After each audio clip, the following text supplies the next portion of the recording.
What is the best beach in Charleston, South Carolina? Whether you're looking to move here or buy a second home or investment property, or you're simply planning a vacation, stick around because in this video, I'm sharing with you about the 7 beaches that we have here in Charleston so that you can decide which one sounds like the best fit for you.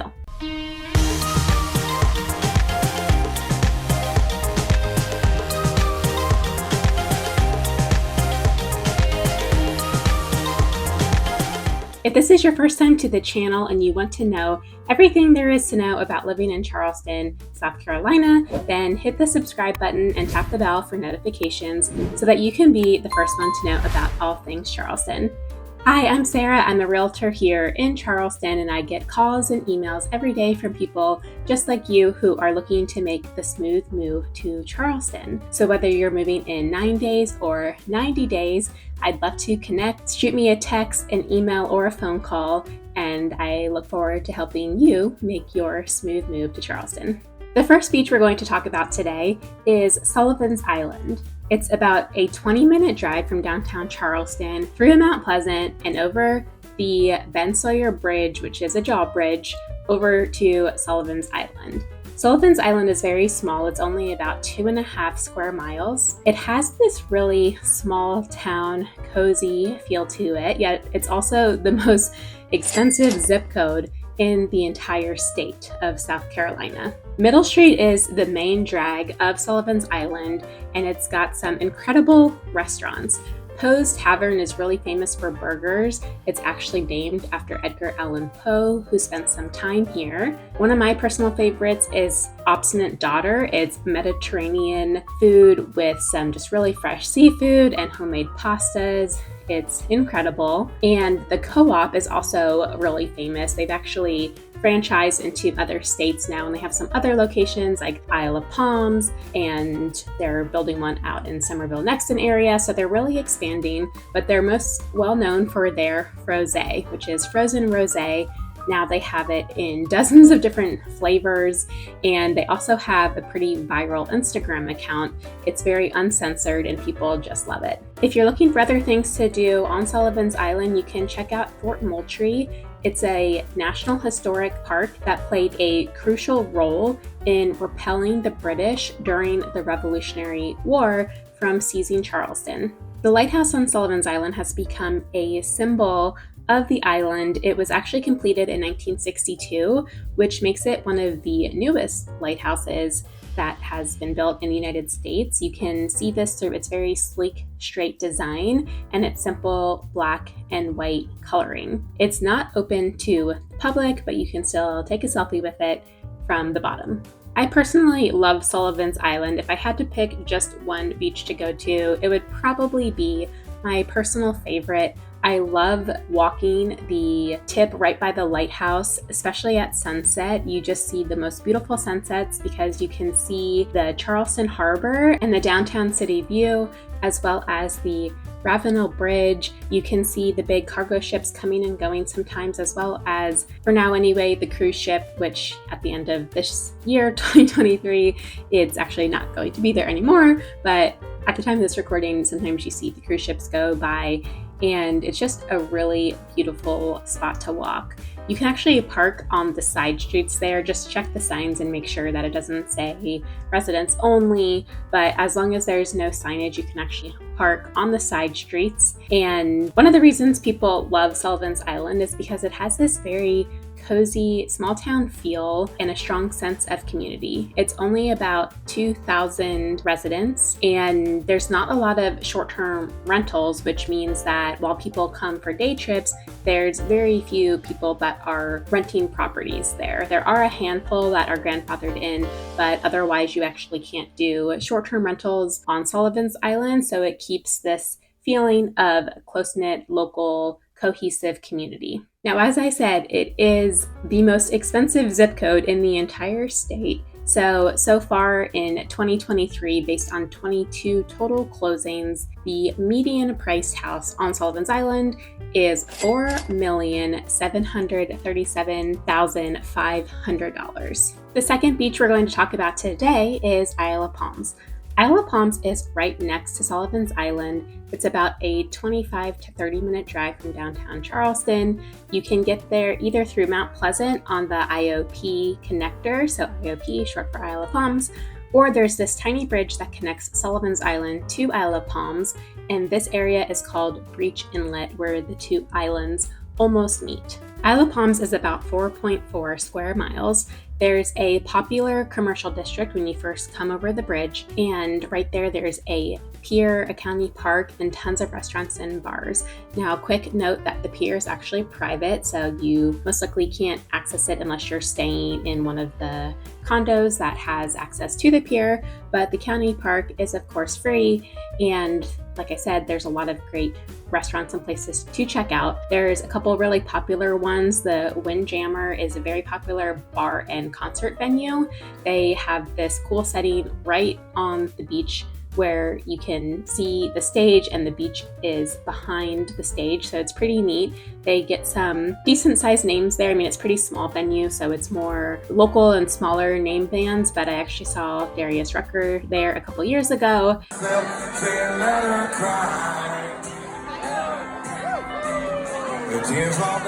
It's been there since the 70s and it's still a very popular spot. Right near there, you also have the Dinghy. It's this tiny little bar that people seem to love. One of my favorite spots for food is Acme. It's this low country, southern, very casual beach restaurant with lots of seafood and southern specialties. So definitely check that out for any meal of the day. They do breakfast, brunch, lunch, and dinner. So you can park at the county park if you'd like, but my favorite parking tip is to actually, when you come over the main IOP connector, go left at the stoplight, and then you can park for free on the main drag, either on the right or the left side. On the left side, as you're coming into Isle of Palms, it's designated spots. On the right side, it's parallel parking. Just be sure that you have your tire on the inside of the line that's drawn, because otherwise you will get a ticket. Isle of Palms is also home to Wild Dunes, which is a very popular private gated community. There's 2 hotels, a marina, pools, tennis courts, lots of single family homes and condos. It's a mix of year-round residents and a lot of vacationers. And really the whole island is a big mix of full-time residents and people that are just vacationing. There are a lot of short-term rentals on Isle of Palms. The population is about 4,300 people. If you're looking to potentially buy a property on Isle of Palms, the median price home is $1,900,000. Wild Dunes is a little bit less because they have more condos there. So the median price so far in 2023 is $1,102,500. The third beach in Charleston is called Folly Beach. I'm actually representing Folly today with my I Heart Folly shirt. This was a gift my boyfriend gave me for Christmas last year because he loves Folly. Folly is south of James Island. It's about a 25 to 30 minute drive from downtown. Folly Beach is this really eclectic, funky beach town. It's really most known as the Surfers Beach. A lot of surfers go there. Surfers go to the other islands I've mentioned already as well, but they really flock to Folly. There's a place they love to go called the Washout. So if you like to surf, then definitely check out Folly Beach for your kindred spirits. Folly is bigger than the other 2 islands I've mentioned so far. It's 12.5 square miles. Like I said, it's just super laid back and there's tons of restaurants and bars and nightlife. Some of my favorites are Rita's, which is part of the Halls family of restaurants. So you've got Halls and Snob and High Cotton. Those are all downtown and they're some of the higher end, most fine dining restaurants that we have. But Rita's is more of their seaside grill beach restaurant. So it's a lot more casual. It's really delicious. We've also got Taco Boy, which has been in Folly for, I think it's over 20 years. They've moved locations, so they have a much bigger building now. They do live music. They have great nachos and margaritas. They have another location in downtown Charleston. There's this tiny little place I love called Jack of Cups. It's Hungarian, and they've got vegan and gluten-free options. And also check out Bert's Market. Bert's has also been there for decades. It's this local market where you can order sandwiches at the counter. They also have some pre-made warm items like burgers and corn dogs and chicken salad sandwich croissants and other items that if you just want to run in and grab something, it's super convenient. And it's also a mini grocery store. So if you are staying in Folly and you just need to grab a few items, this is a great place to go. They do cater to health foods as well. So they have a ton of vegan and gluten-free items, which is really great so that you don't even have to leave Folly Beach to pick up some groceries. There's also a pier in Folly Beach, which is free and open to the public. They just finished rebuilding it. It took about 2 years. It reopened in December. So if you want to go fishing or if you just want to take a nice walk out to the end of the pier, it's really nice just to get that vantage point over the water. As far as parking goes, there is some paid and free parking in Folly. So when you first get to Folly, you're going to see some signs for $20, $30, even $40 for day parking, which to me just is pretty outrageous. I always go down to, when you come over onto Folly, take a left, and I just park on the street. So if you go down quite a few blocks, you can park on one of the side streets that's perpendicular to the main drag. And again, just look out for signs, but as long as you are pulled off to the side and it doesn't say no parking or you're not blocking a driveway or something, then you can park for free. And knock on wood, but I've always been able to find a spot even on the busiest of days. So that's my tip for you if you want to avoid having to pay $40 just to park on Folly. On the north end of the island, you have Morris Island Lighthouse. Now, this is not actually accessible because it's on this tiny little island that's basically just the lighthouse. It's surrounded by water. It's been victim of natural erosion over the years, so you can't get to it, but it is still a beautiful symbol of Folly Beach, and you can take a path out to at least get to the beach that's closest to the lighthouse if you want to take a look. The path is pretty cool. It's full of graffiti, and it just really symbolizes Folly Beach. You'll get a good feel for it if you take that walk out to Morris Island Lighthouse. It's actually the tallest lighthouse in South Carolina. On the south end of Folly, you have the county park.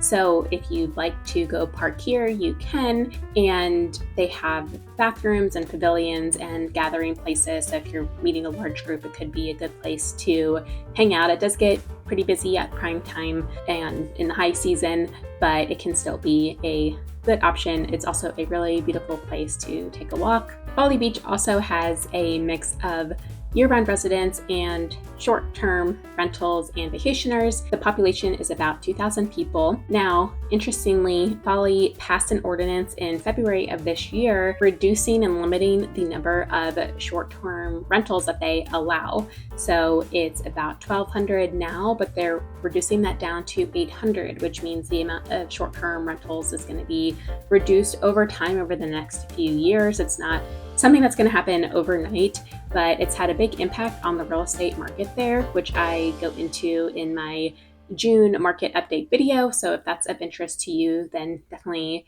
check that out after this video to learn more about this ordinance. Now, with that said, that means that the median price home has drastically reduced over the last year. It's down 22.6% year over year, which is huge.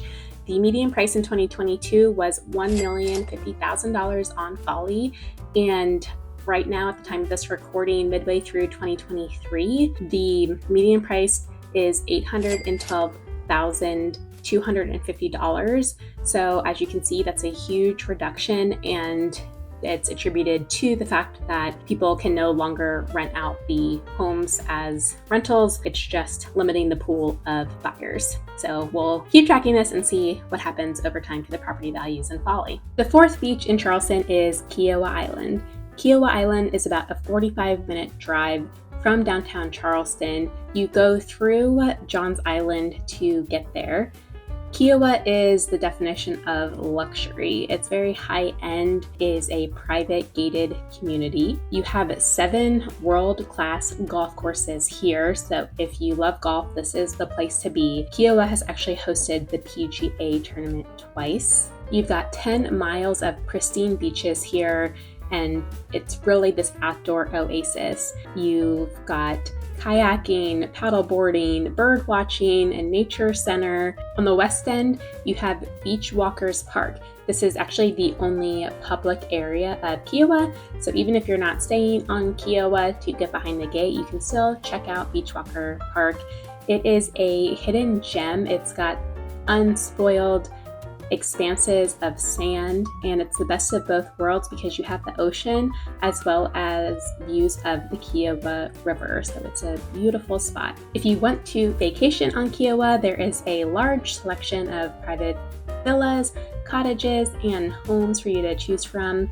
We also have a hotel there called the Sanctuary that is 5 stars, known for its extraordinary dining and amenities. Kiawah Island is less populated year-round than Sullivan Island, Isle of Palms, and Folly. It only has about 1,400 year-round residents, but in the high season, it gets between 8,000 and 10,000 daily visitors, so it's very seasonal. The median priced home in 2023 on Kiawah is $1,522,500. We're talking about today is Seabrook Island. It's just south of Kiawah, also about a 45-minute drive from downtown Charleston. It's also a private gated community with a very serene and natural landscape. It won recognition as an Audubon International Certified Sustainable Community, and it's home to the acclaimed Seabrook Island Club and its 2 Audubon Sanctuary Championship golf courses. Seabrook has some very high-level amenities. It's got a tournament-grade tennis center, pickleball courts, full-service equestrian center, and a fitness and aquatic center. The population is about 2,000 people, and the median price in 2023 is $875,000. Now, right in between Seabrook and Kiawah Island, you have Fresh Fields Village. This is a public place, so anybody can go check it out. It's got tons of awesome local shops and dining options. If you're looking for a more affordable place to stay, the Andal Inn is located in Fresh Fields Village, so that's a spot that's off of both of the islands, but is super close to both places if you wanted a convenient access point. Fresh Fields Village has a lot going on in the summers. They do a cinema series and music on the green, and every month year-round they do a cars and coffee event on Saturday, so if you're into old or unique cool cars, definitely be sure to check that out. Right next to Fresh Fields Village, we have the Bohicket Marina. This is a full-service marina with 200 wet slips, 114 dry storage slips, a quaint market, and some restaurants and shops. So if you are into boating, then be sure to check this spot out as well. The 6th beach in Charleston is called Edisto. Edisto is about an hour to an hour and 20-minute drive from downtown Charleston. It's 50 miles and it has 4.5 miles of beach. Edisto has this really quiet, small town feel to it. It is one of the most gently developed beaches in the area, largely due to the Ace Basin. The Ace Basin is about 100,000 acres of protected land. It's actually one of the largest wetland undeveloped estuary ecosystems on the entire Atlantic coast. So that keeps Edisto from being too overdeveloped, which keeps its character. It's really got this slower pace of life, so if you are looking for more of that small town quiet feel, I would definitely recommend checking out Edisto. Edisto does have a golf course and a marina, as well as the Edisto Beach State Park, which is an oceanfront state park with over 1,200 acres. It features miles of wheelchair-accessible hiking trails, considered the longest system in South Carolina. It's also home to the Botany Bay Heritage Preserve, which has a famous driftwood beach. This is a super cool spot to visit. I love it here. It has driftwood lying on the shore that naturally creates these unique designs as if it were artwork. It's just a really unique spot, and some people have put shells on the driftwood over the years, so it looks like these decorated Christmas trees almost. It's just something super unique that I love visiting, and I think you would enjoy it too. Edisto has a population of about 2,000 people, and the median price so far in 2023 is $767,500. The 7th beach in Charleston is actually one that most people never mention or talk about. Why? Because you actually have to take a ferry to get here from Isle of Palms from the east end. It runs about once every hour. This island is called Dewees Island. It's actually a nationally awarded Sustainable Land Trust and Wildlife Refuge. In 1975, the entire island was put into a conservation easement. The easement requires the preservation and maintenance of the island in its natural state. So Dewees really is the ultimate private island getaway with 1,200 acres of unspoiled beaches. And if you don't like large crowds, then this is definitely the place for you. There are only 70 homes built on the island, and you get around with golf carts. You can get your groceries delivered from the mainland, which is super nice, so you don't even have to leave the island to get your supplies. There is still a private pool and amenities on the island. There's a post office, there's a helicopter landing pad for emergencies, there's plenty of fishing ponds and untouched nature. So far in 2023, only one home has closed here, and it sold for $999,000. That wraps up the video today about our 7 Charleston area beaches. Which one sounds like the best fit for you? If you are local to Charleston or familiar with the area, or you've been vacationing here, also leave a comment and let us know which beach is your personal favorite. As a reminder, you can sign up for my Charleston Insider weekly email below. It takes seriously 15 seconds, so go ahead and do that now. And if you are interested in buying or selling real estate, I'm your girl, so feel free to call, text, or email me, and I look forward to connecting with you. Until next time, I'll see you in the next video, and thanks so much for watching.